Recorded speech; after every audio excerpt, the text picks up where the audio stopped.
Hare Krishna, Krishna Krishna, Hare Hare, Hare Rama, Rama Rama Hare। इस साप्ताहिक कार्यक्रम में आप सबका स्वागत है। चर्चा करेंगे श्रीमद् भगवद गीता की। उससे पहले हरिनाम संकीर्तन होगा। कृपया सभी साथ में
Hare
हरिनाम संकीर्तन सभा में सबका स्वागत है।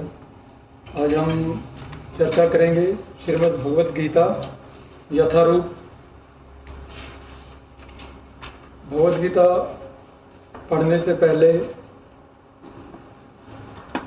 प्रभुपाद जी ने इसकी भूमिका में ऐसा वर्णन किया है कि पहले हमें थोड़ा भगवान के बारे में कुछ थोड़ी नॉलेज हो, ताकि भगवान के प्रति हमारे मन में प्रेम उत्पन्न हो और हम उस प्रेम में बहकर इस भगवत गीता को सुने।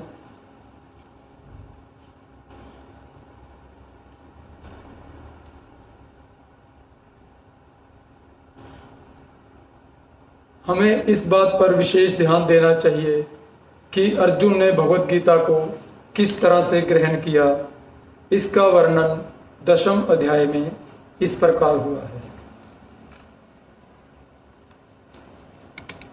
परम ब्रह्म परम धाम पवित्रम परम भवान पुरुषम शाश्वतम दिव्यम आदि देवम अजम विभुम आहु त्वाम ऋष्य सर्वे देव ऋषि नारद तथा असित देवल व्यास स्वयं च एव ब्रह्मषि में सर्वम एतत्कृतं मन्य यत् माम वदसि केशव ही ते भगवान व्यक्तितम विदु देवा नादानवः। अर्जुन ने कहा, आप भगवान परम धाम पवित्रम परम सत्य हैं। आप शाश्वत दिव्य आदि पुरुषम अजन्मा तथा महानतम हैं।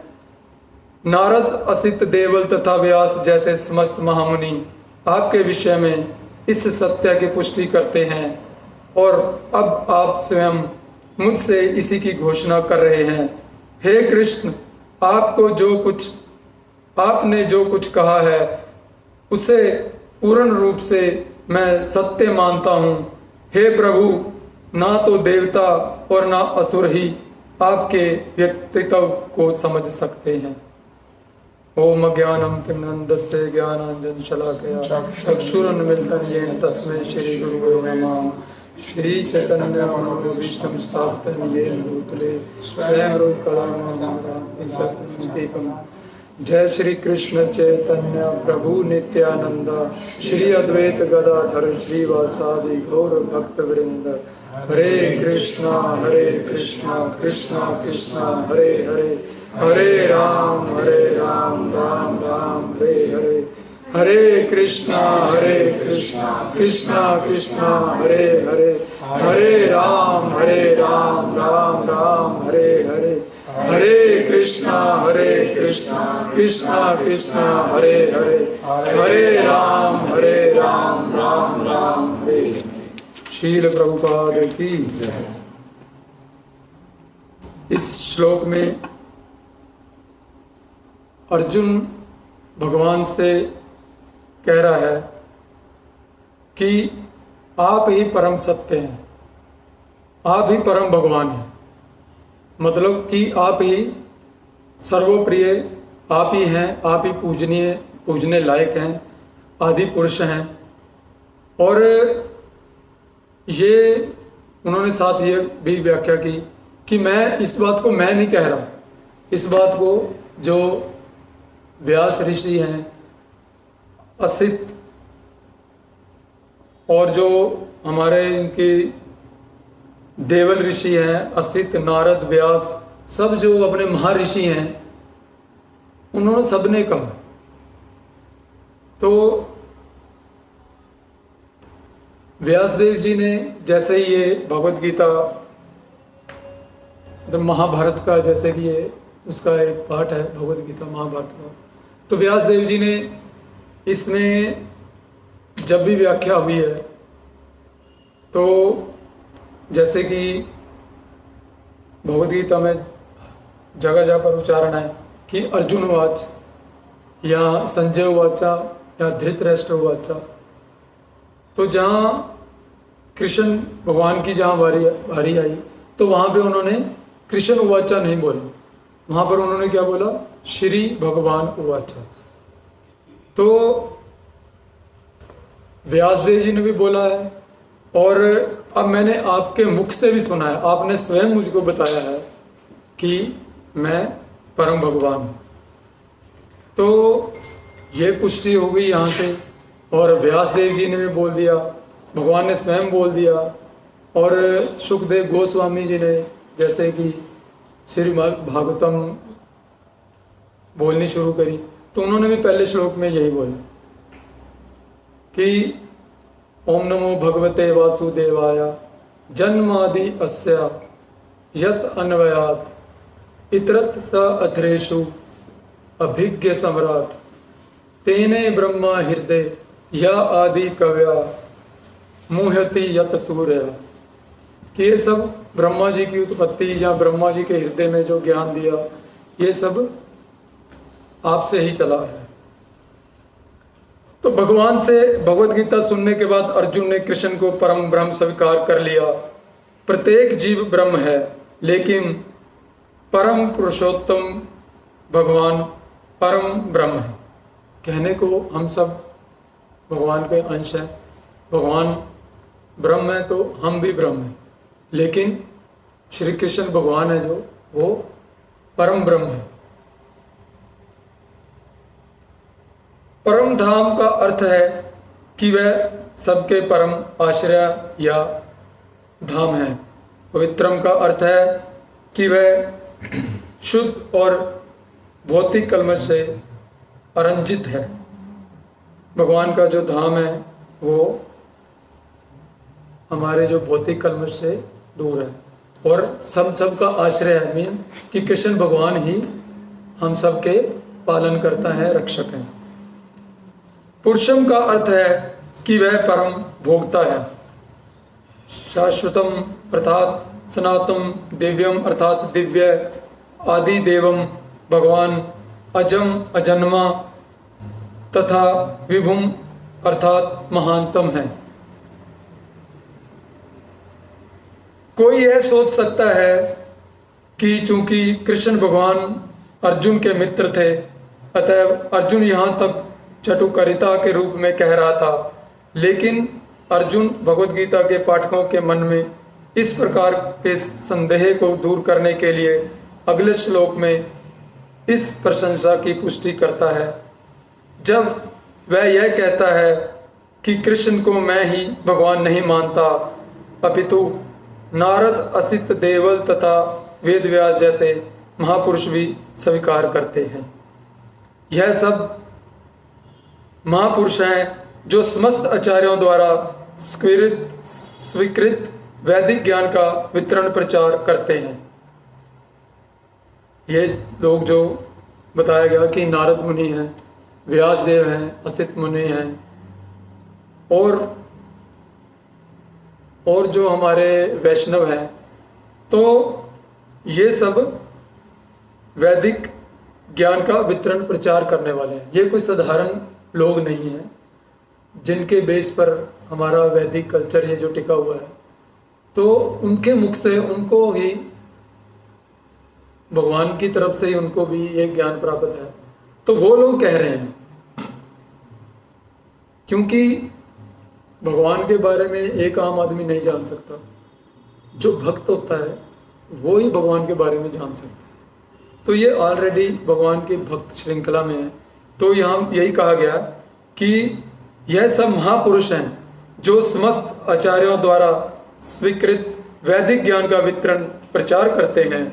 अतएव अर्जुन कृष्ण से कहता है कि वह जो कुछ भी कहते हैं उसे वह पूर्ण सत्य मानता है।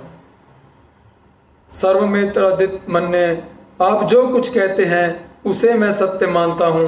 अर्जुन यह भी कहता है कि भगवान के व्यक्तित्व को समझ पाना बहुत कठिन है, यहाँ तक कि बड़े बड़े देवता भी उन्हें नहीं समझ पाते।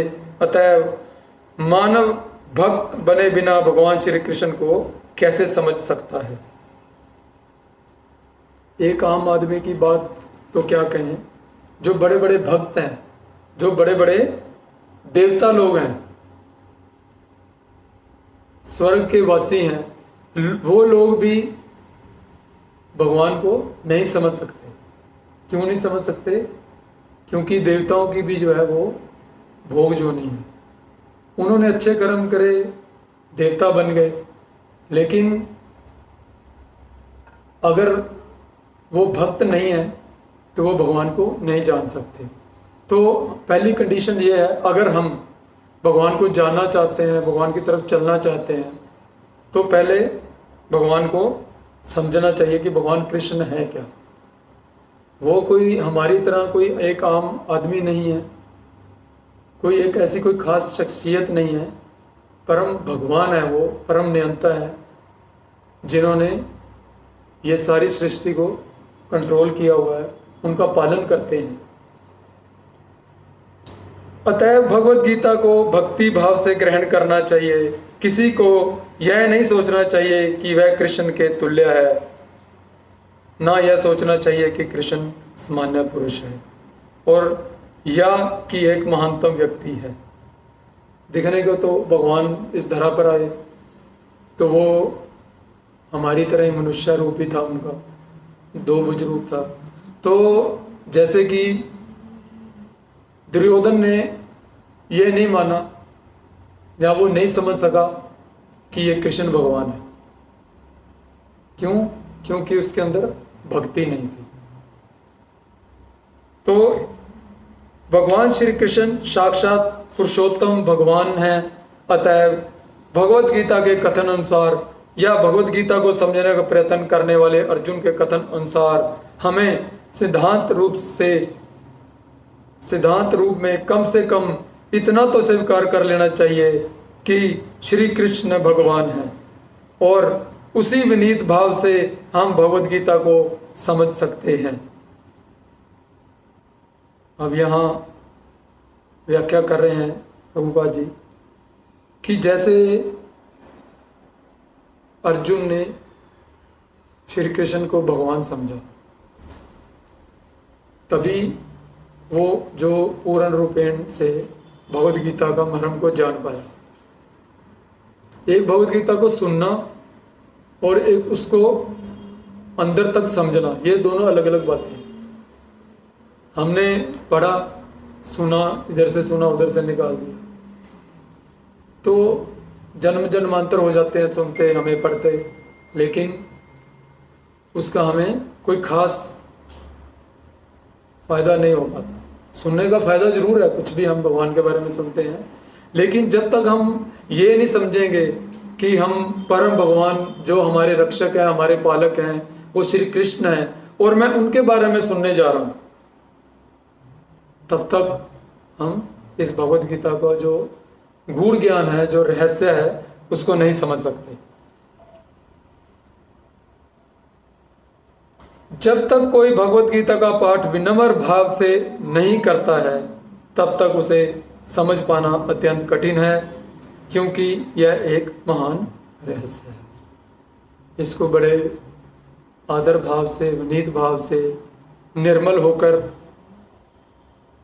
अपना जो ध्यान है वो इधर उधर से हटाकर कि हम इस भगवान की चर्चा में बैठे हैं, तो अक्सर होता क्या है, हम बैठे रहते हैं, कथा कीर्तन में बैठे हैं, लेकिन जो हमारा मन है वो यहाँ पे नहीं हो पाता। और भगवान क्या कहते हैं? मन मना भव। पहली उनकी कंडीशन क्या है? मन मना भव मद भक्त हो, कि मन मेरे को दे। और हम लोग क्या करते हैं? बैठे हैं, लेकिन मन जो होता है वो बाहर चलायमान रहता है। तो इस रहस्य को समझने के लिए महान रहस्य है, इसको समझने के लिए विनम्र भाव से सब तरफ से अपना दिमाग हटा के, क्योंकि ये जो हमें मौका मिल रहा है भगवान के सुनने के लिए, ये हमें इसी जन्म में उपलब्ध है। भक्ति भी हमें इसी जन्म में उपलब्ध है। तो पता नहीं किसी जन्म में हमें भगवान के बारे में सुनने का मौका मिलेगा या नहीं मिलेगा। अब भगवान ने कृपा की है, संयोगवश हमें ये सुविधा उपलब्ध भी है, नियरेस्ट बाय उपलब्ध है, तो ये भगवान की कृपा हमारे ऊपर। तो भगवत गीता है क्या? भगवत गीता का प्रयोजन मनुष्य को भौतिक संसार के अज्ञान से उबारना है। प्रत्येक व्यक्ति अनेक प्रकार की कठिनाइयों में फंसा रहता है। जिस प्रकार अर्जुन भी कुरुक्षेत्र गए में युद्ध करने के लिए कठिनाई में था, ऐसी दुविधाएं जैसे कि अर्जुन के आगे थी कि भगवान कह रहे हैं युद्ध कर, और उधर सामने जो उसके गुरु हैं, भीष्म पितामह हैं, गुरु दादा गुरु हैं, और उनके रिश्तेदार हैं, तो वो कंफ्यूज था बिल्कुल, अब मैं क्या करूं। और यही स्थिति हमारे साथ अगर हम खुद विचार करें अपने अंदर मन से, तो अक्सर हमारे आगे बनी रहती है कि ये करें या वो करें। मतलब कुछ ना कुछ कठिनाइयां हमारे आगे ऐसी आई रहती हैं कि हम शशोपन में पड़े रहते हैं।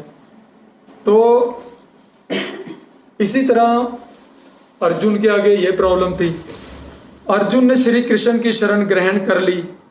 फलस्वरूप इस भगवत गीता का प्रवचन हुआ।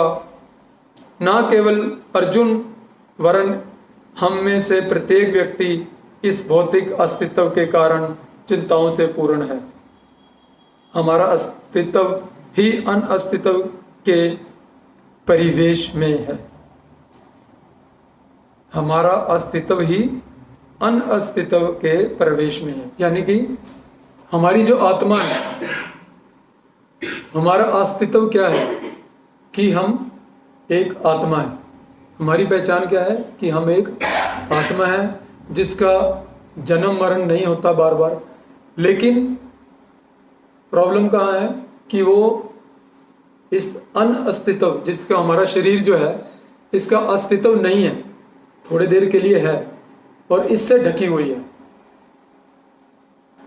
जो कि एक माया का रूप है। तो हम इसी को अपने सजाने संवारने में, इसी के लेवल पर अपने आप को समझ के जो भी अपना फैसला करते हैं, जो भी अपना कार्य करते हैं, वो शरीर के लेवल पे अपने आप को शरीर समझ के ही करते हैं। हम अपना देख सकते हैं, कुछ भी हम कोई भी फैसला लेते हैं कभी भी, सारा दिन की जो हमारा दिनचर्या है वो शारीरिक लेवल पे ही है। तो वस्तुतः हमें अनस्तित्व से भयभीत नहीं होना चाहिए। हमारा अस्तित्व सनातन है, लेकिन हम किसी न किसी कारण से असत्य में डाल दिए गए हैं। हमारे को इस चीज से भयभीत नहीं होना चाहिए कि पता, अब जैसे हमें ज्ञान है कि ये हमारा शरीर जाएगा, और हमारे जीवन का सबसे बड़ा दुख भी यही है कि मृत्यु आनी है और ये शरीर छोड़ना पड़ेगा, संसार छोड़ना पड़ेगा। ये हमारा सबसे बड़ा दुख है, जन्म मृत्यु जरा व्याधि, कि हमें दुख आएगा, बुढ़ापा आएगा, रोग आएगा। क्यों हमें ये चीज हमारे क्यों परेशान करती है? क्योंकि हमने सब कुछ अपने शरीर को ही मान लिया, जो कुछ है हमारा शरीर ही है। तो इस वजह से हम अनस्तित्व के जाने से, इस शरीर के हाथ से निकल जाने से हम लोग दुखी हो जाते हैं। असत्य का अर्थ इससे है जिसका अस्तित्व नहीं है। मीन्स कि ये शरीर जो है ये सत्य नहीं। सत्य इस समय सत्य है, दिख रहा है, कुछ देर के लिए है, लेकिन जो आत्मा है वो सनातन है, वो सदा सदा के लिए है। तो हमें इस चीज से क्या घबराना? ये थोड़ी देर का हमें एक नौका मिली है, शरीर हमें मिला है कि इससे, इस नौका पे सवार होकर हम भगवान तक पहुंच सकें, जो हमारा परम धाम है, वहां तक हम जा सकें। तो इस तरह से माया जो हमें परेशान करती है, क्यों? क्योंकि हमारी दिनचर्या में है यही है कि हम शरीर है और उसी के लिए काम करना है। हमारे इसमें महाभारत में उदाहरण आती है, जैसे कि दुर्योधन और अर्जुन भगवान के पास सहायता मांगने गए। तो दुर्योधन जैसे कि पहले पहुंच गया और उसने क्या किया? भगवान के सिर की तरफ बैठ गया। और अर्जुन जैसे गया तो वो भगवान के चरणों की तरफ बैठ गया। तो भगवान ने जैसे आंखें खोली तो वो उन्होंने अर्जुन को बोल दिया, भाई तू मांग ले, क्या मांग। लेकिन दुर्योधन ने क्या बोला कि पहले मैं आया हूं तो पहले हक मेरा बनता है। और उसने क्या मांग लिया भगवान से, 18 अक्षौणी सेना मांग ली। तो यहां तात्पर्य 18 अक्षौणी सेना से मतलब है कि हम जैसे कि भौतिक चीजों की इच्छाएं रखते हैं, उसी को सब कुछ समझते हैं और उसी को इकट्ठा करने में लगे रहते हैं। तो इसी तरह दुर्योधन ने भी क्या करा, 18 अक्षौणी सेना मांग ली, जबकि अर्जुन ने भगवान को मांग लिया। तो इस तरह हमारा जो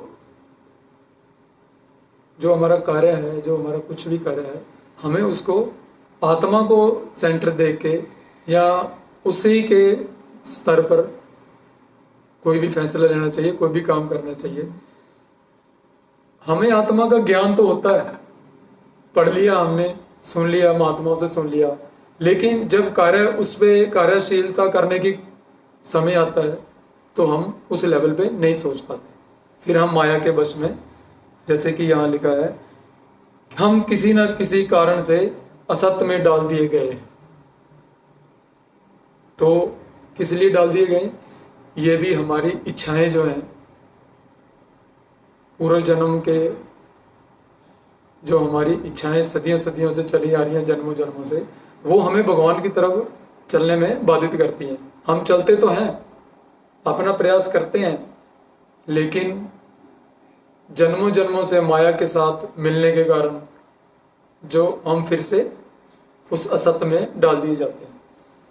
कष्ट भोगने वाले अनेक मनुष्यों में केवल कुछ ही ऐसे हैं जो वास्तव में यह जानने के जिज्ञासु हैं कि वे क्या है और वह इस विषय स्थिति में क्यों डाल दिए गए हैं, आदि आदि। जब तक मनुष्य को अपने कष्टों के विषय में जिज्ञासा नहीं होती, जब तक उसे यह अनुभूति नहीं होती कि वह कष्ट भोगना नहीं अपितु सारे कष्टों का हल ढूंढना चाहता है, तब तक उसे सिद्ध मानव नहीं समझना चाहिए।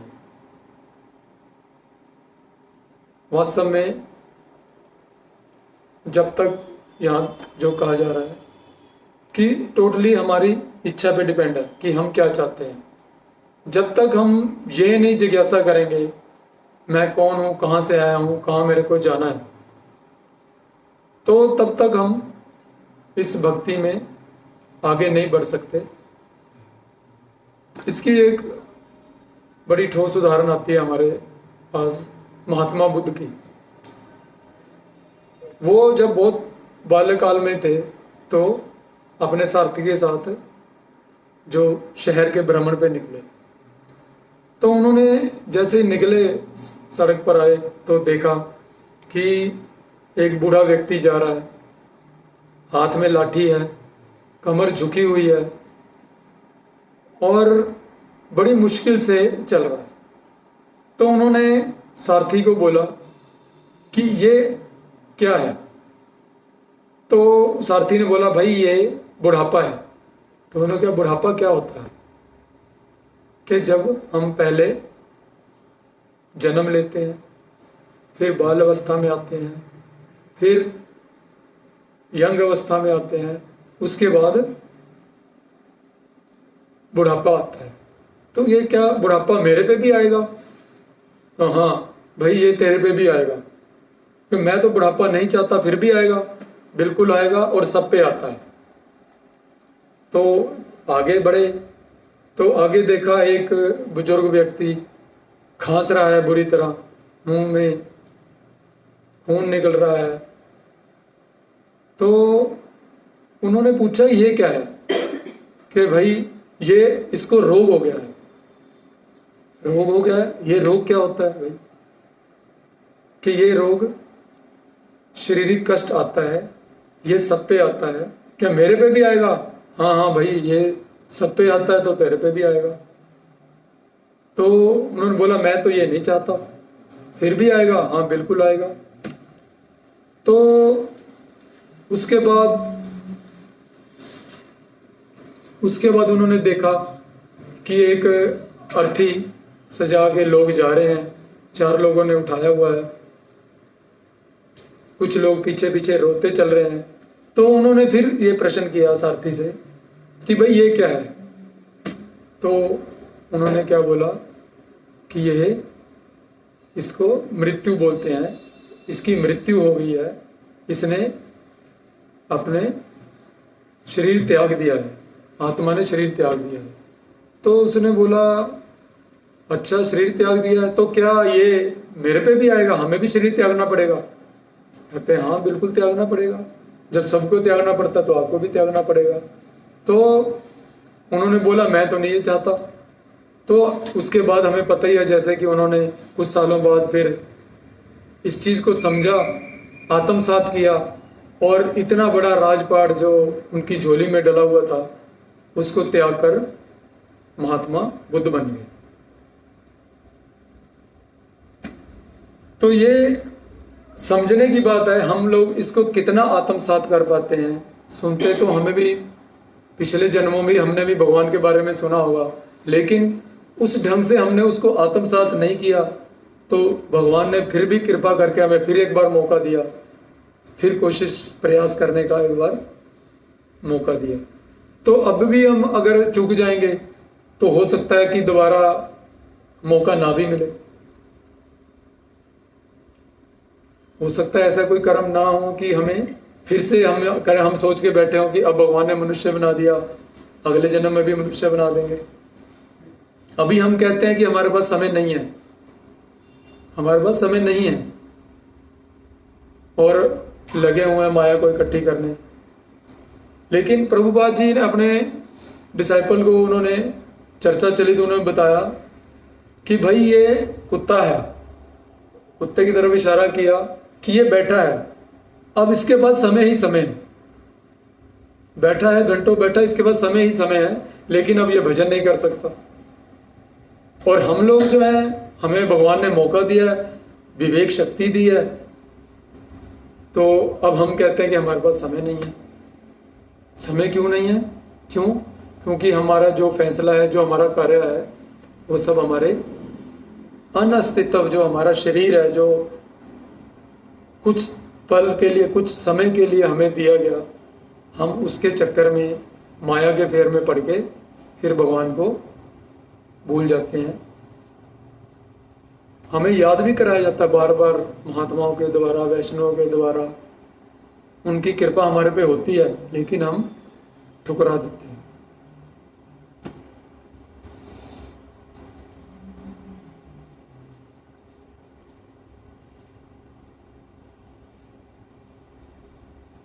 तब तक उसे सिद्ध मानव नहीं समझना चाहिए। मानवता तभी शुरू होती है जब मन में इस प्रकार की जिज्ञासा उदित होती है। ब्रह्म सूत्र में इस जिज्ञासा को ब्रह्म जिज्ञासा कहा गया है, अर्थात तो ब्रह्म जिज्ञासा मनुष्य के सारे कार्यकलाप तब तक असफल माने जाने चाहिए जब तक वह पर ब्रह्म के स्वभाव के विषय में जिज्ञासा ना कर ले। अतएव जो लोग यह प्रश्न करना प्रारंभ कर देते हैं कि वह क्यों कष्ट उठा रहे हैं या वह कहां से आए हैं और मृत्यु के बाद कहां जाएंगे, वह ही भगवद गीता के समझने वाले सुपात्र विद्यार्थी है। ये वही बात आ गई कि मैं दुख नहीं चाहता तो दुख मुझे क्यों मिल रहा है। अब कोई जानवर है, पशु पक्षी हैं, वो हम जैसे कुत्ते को पत्थर मारे तो वो देख के भाग जाता है, उसको ये तो पता है कि मुझे मार रहा है, लेकिन क्यों मार रहा है, इसके पीछे क्या लॉजिक है, मैंने इसका कुछ करा नहीं तो मेरे को पत्थर क्यों मार रहा है। बिल्ली को दूध पीने से हम हटा देते हैं, भगा देते हैं, वो डर के भाग जाती है। पशु पक्षी को डराते हैं, उड़ जाते हैं, लेकिन ये उनके पास शक्ति नहीं है कि ये लोग मुझे क्यों भगा रहे हैं, क्यों मार रहे हैं। तो ये शक्ति जो है भगवान ने सिर्फ और सिर्फ मनुष्य योनि को दी है, और मनुष्य योनि पाकर हम लोग कंकर पत्थर इकट्ठा करने में लगे हुए हैं। जो हमें भगवान ने श्वासों की पूंजी दी है अपना नाम जपने के लिए, अपने बारे में यहाँ जो लिखा गया अर्थात तो ब्रह्म जिज्ञासा, ब्रह्म के बारे में जिज्ञासा करनी चाहिए, भगवान के बारे में जिज्ञासा करनी चाहिए, अपने बारे में जिज्ञासा करनी चाहिए। मैं कौन हूँ, कहाँ से आया हूँ, विदाउट एनी डाउट मैंने कहाँ जाना है। हमें ये काम भगवान की तरफ से मिला है, लेकिन हमने इसी में माया में उलझा दिया। ऋषभदेव अपने 100 पुत्रों को कह रहे हैं, इतना बड़ा उनके पास राज है, पुत्र हैं, धन दौलत है, ऐश्वर्य है, लेकिन वो पुत्रों को ये नहीं कह रहा लो भाई पैसे कमा के दे दिए, धन दे दिया, भोगो। हमारी कोशिश क्या होती है, पैसे कमा के दे जाएंगे, बच्चों को पीछे भोगेंगे। लेकिन वो इतने बड़ी सल्तनत के मालिक होके अपने 100 पुत्रों को ये शिक्षा दे रहे हैं कि ब्रह्म के बारे में जानो, और ये भी बता रहे हैं उनको कि तम सौख्यम ब्रह्म सौख्यम तम अनंतम, उसमें आपको एक ऐसा सुख मिलेगा, ऐसा आनंद मिलेगा कि ये जो इस माया से जो इसका आनंद है, इससे कहीं ऊपर की चीज है। निष्ठावान विद्यार्थी में भगवान के प्रति आदर भाव भी होना चाहिए। अर्जुन ऐसा ही विद्यार्थी था। भगवान के प्रति प्रेम होना चाहिए, आदर भाव होना चाहिए। ये तो देखो क्लियर है कि हम उसी बंदे की सुनते हैं, उसी की बात सुनते हैं जिसकी हम कोई कुछ उसको थोड़ा बहुत कुछ समझते हैं। भाई ये कोई आदमी बड़ा लेवल का है, या ये कोई ज्ञानी है, पुरुष है, या विवेक पुरुष है, या कोई संत महात्मा है, तो ऐसे राह चलते को हम किसी को गाड़ी रोक के नहीं कुछ ज्ञान लेना चाहते, ना उसकी सुनते हैं। कोई देना भी चाहे तो कोई नहीं सुनता। लेकिन हमें ये संत महात्मा लोग, वैष्णव लोग बताते हैं, और बता रहे हैं, हमें बताया गया बार बार कि कृष्ण ही भगवान है। तो हमारे लिए पहले सबसे जरूरी है कि हमारे जिसके बारे में हम सुनने जा रहे हैं, हमारे मन में उनके लिए प्रेम हो, आदर हो। तो प्रेम हम किसी से तभी कब करते हैं जब हमें को ये पता हो कि ये व्यक्ति गुणवान है। या किसी के बारे में हम क्यों सुनते हैं, भाई ये तो व्यक्ति बड़ा एक्टर है जी, उसके बारे में हम सुन लेते हैं, उसकी चर्चा सुन लेते हैं। यहाँ कोई व्यक्ति भाई वो बहुत अभिनेता है, उसके बारे में सुन लेते हैं। यहाँ कोई ये बहुत अच्छा नाचने वाला है, या बहुत पैसे वाला है, बहुत बड़ा कलाकार है, इस लोगों को हम सुनने में हमें अच्छा लगता है। तो भगवान अपने आप में सब कलाएं में पूर्ण है। भगवान ऐश्वर्यवान भी है, हमारा पालन करने वाले भी हैं, और संगीतकार भी है, नृत्यकार भी हैं, और जगह जगह पुष्टि हुई है कि कृष्ण ही भगवान है। फिर हम उस परम नियंता के बारे में क्यों ना सुनने की इच्छा रखें। तो ये एक निष्ठावान जो सुनने वाला है, जो भगवान के बारे में सुनना चाहता है, उसके मन में पहले तो सुनने वाले के प्रति प्रेम होना चाहिए, जिज्ञासा होनी चाहिए। और ये जो अर्जुन इस भगवत गीता को क्यों इस तरह ग्रहण कर पाए, क्यों वो एक सुपात्र था, उसके अंदर ये सारे गुण थे। भगवान का मित्र भी था, उनसे भगवान के बारे में प्रेम भी था, वो भगवान श्री कृष्ण को भगवान मान रहा था। तो ये बेसिक है कि हमें भगवत गीता समझनी है, उसका एक्चुअली जो मर्म है अगर वो जानना है तो उसके लिए हमारे मन में भगवान के बारे में प्रेम होना चाहिए, आदर भाव होना चाहिए। मन में ये होना चाहिए कि मैं जिसके बारे में सुनने जा रहा हूं उसके जैसा और कोई नहीं है, परम पुरुष है, पुरातन है, सदा सदा से है। तो जब हम ये सब कुछ समझेंगे तो एक्चुअली जो मीनिंग भगवत गीता का जो कहना चाहते हैं भगवान, उसको हम समझ पाएंगे। जब मनुष्य जीवन के वास्तविक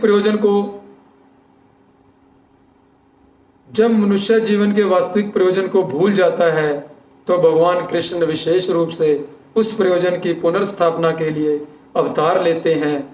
तब भी असंख्य जागृत हुए लोगों में से कोई एक होता है जो वास्तव में अपनी स्थिति को जान पाता है, और यह भगवद गीता उसी के लिए कही गई है। यहां भगवान की कृपा के बारे में देखो कहा गया कि हम लोग जन्मों जन्मों से चले आ रहे हैं और फंस जाते हैं। फिर भगवान क्या करते हैं? यदा यदा ही धर्मस्य ग्लानिर्भवति भारत अभ्युत्थानंद धर्मस्य तदात्मानं सजाम्यहम् प्रीतनाराय साधु नाम।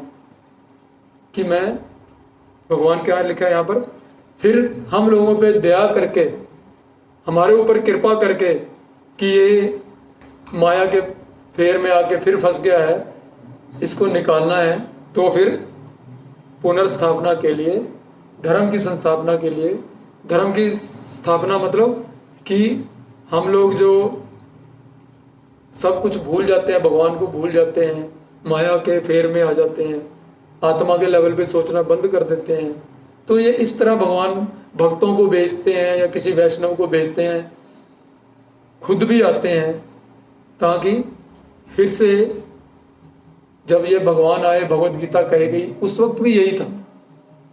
भगवान ने कई हजार साल पहले भगवद गीता ये सूर्यदेव विश्वान को सुनाई, उससे आगे भी वो परंपरा में चलती गई, लेकिन कुछ समय बाद सब लोग इसको भूल गए और फिर स्थापना करने के लिए भगवान को आना पड़ा।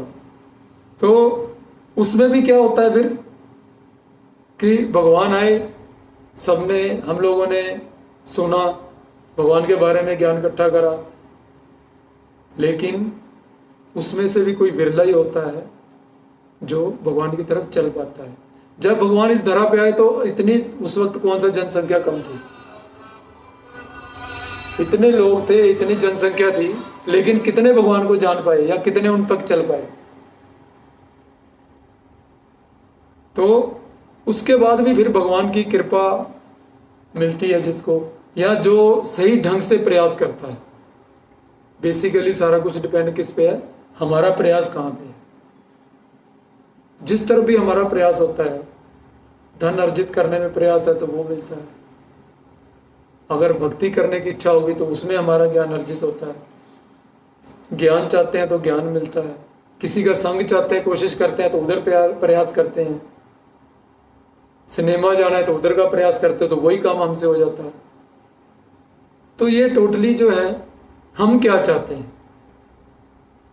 क्या हम जन्मों जन्मों तक फंसे रहना चाहते हैं, या हमारी कोई इच्छा है कि हम इस जीवन मरण के चक्कर से निकल पाए? जैसे कि यहाँ लिखा गया कि मैं दुख नहीं चाहता, मैं जन्म मरण या रोग बुढ़ापा कोई भी नहीं चाहता, फिर मुझे क्यों मिल रहा है?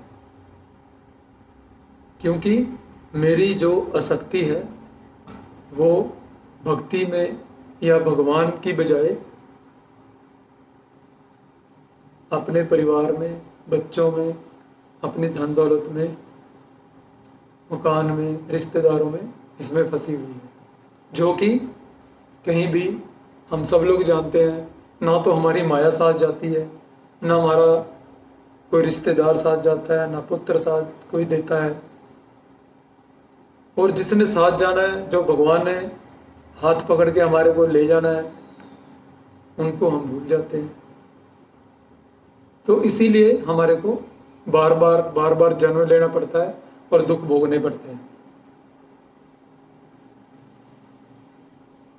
वस्तुतः हम सभी अविद्या रूपी बाघिन के द्वारा निगल लिए गए हैं, लेकिन भगवान जीवों पर, विशेषतया मनुष्य पर कृपालु हैं।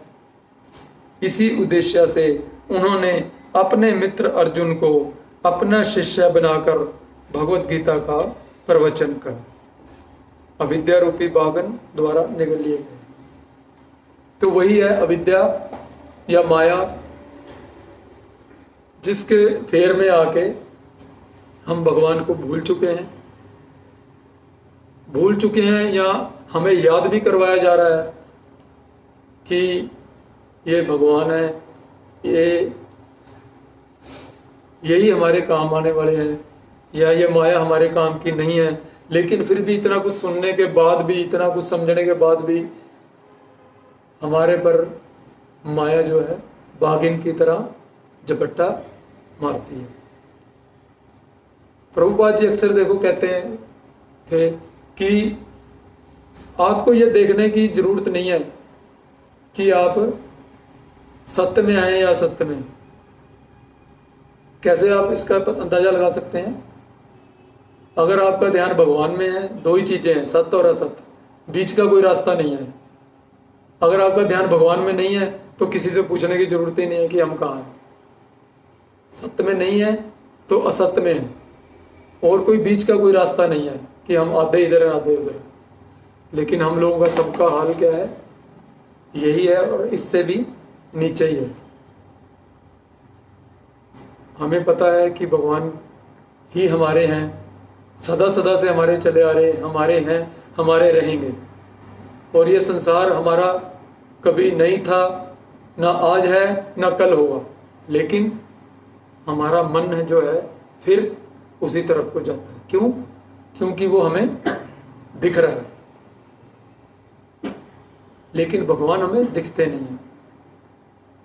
भगवान हमें दिखेंगे भी नहीं। भगवान को तो हमें सिर्फ महसूस करना है। कोई कह सकता है कि भगवान दिखते ही नहीं, तो उसको क्या करें? हमें हवा भी नहीं दिखती, लेकिन हम उसे महसूस करते हैं कि वो है। इसी तरह जब हम भक्ति भाव से संत महात्माओं से, भक्तों के संग में भगवान के बारे में सुनेंगे, भगवान का गुणगान करेंगे, तो कुछ थोड़ा बहुत हमें भगवान के बारे में कुछ ज्ञान होगा, कुछ भक्ति भाव हमारे अंदर भी जो अंकुरित होगा, तो उससे हम भगवान की अनुभूति कर सकते हैं। और भगवान मिल जाएंगे ये इस जन्म में जरूरी नहीं है, लेकिन उनका हम संत महात्माओं की कृपा से उनकी एक अनुभूति कर सकते हैं। कैसे कर सकते हैं? कि जब हमें अपने जीवन में आनंद मिलेगा तो उससे हमें अपने आप इस चीज की अनुभूति हो जाएगी। तो हमें यही चाहिए, भक्तों का संग करें और हरि नाम संकीर्तन में जब भी मौका मिले तो भाग लें। अकेले हैं तो चांटिंग करें, इकट्ठे हैं तो कीर्तन करें, भगवान के बारे में चर्चा करें। तो इस जीवन में भी हमें भगवान तक पहुंच सकते हैं। हरे कृष्ण कृष्ण कृष्ण कृष्ण हरे हरे, हरे राम राम राम हरे हरे। श्रील प्रभुपाद की जय।